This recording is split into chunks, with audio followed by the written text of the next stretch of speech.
आइए सुनते हैं नवरात्रि में दूसरे दिन माँ दुर्गा का दूसरा स्वरूप ब्रह्मचारिणी की पावन कथा। माँ दुर्गा की नवशक्ति का दूसरा स्वरूप ब्रह्मचारिणी का है।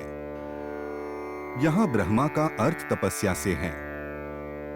माँ दुर्गा का यह स्वरूप भक्तों और सिद्धों को अनंत फल देने वाला है।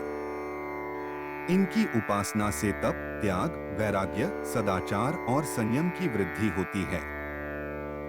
ब्रह्मचारिणी का अर्थ तप की चारिणी यानी तप का आचरण करने वाली। देवी का यह रूप पूर्ण ज्योतिर्मय और अत्यंत भव्य है। इस देवी के दाएं हाथ में जप की माला है और बाएं हाथ में यह कमंडल धारण किए हैं।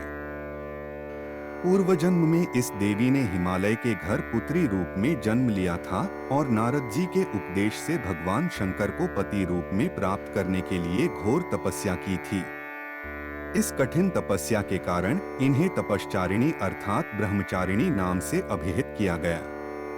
1000 वर्ष तक इन्होंने केवल फल फूल खाकर बिताए और 100 वर्षों तक केवल जमीन पर रहकर शाक पर निर्वाह किया। कुछ दिनों तक कठिन उपवास रखे और खुले आकाश के नीचे वर्षा और धूप के घोर कष्ट सहे। 3000 वर्षों तक टूटे हुए बिल्व पत्र खाए और भगवान शंकर की आराधना करती रही। इसके बाद तो उन्होंने सूखे बिल्व पत्र खाना भी छोड़ दिए। कई हजार वर्षों तक निर्जल और निराहार रहकर तपस्या करती रही। पत्तों को खाना छोड़ देने के कारण ही इनका नाम अपर्णा नाम पड़ गया। कठिन तपस्या के कारण देवी का शरीर एकदम क्षीण हो गया। देवता, ऋषि, सिद्धगण, मुनि सभी ने ब्रह्मचारिणी की तपस्या को अभूतपूर्व पुण्य कृत्य बताया, सराहना की और कहा, हे देवी, आज तक किसी ने इस तरह की कठोर तपस्या नहीं की। यह तुम्ही से ही संभव थी। तुम्हारी मनोकामना परिपूर्ण होगी और भगवान चंद्रमौली शिवजी तुम्हें पति रूप में प्राप्त होंगे। अब तपस्या छोड़कर घर लौट जाओ। जल्द ही तुम्हारे पिता तुम्हें बुलाने आ रहे हैं।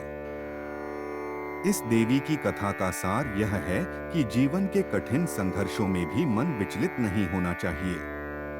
मां ब्रह्मचारिणी देवी की कृपा से सर्व सिद्धि प्राप्त होती है।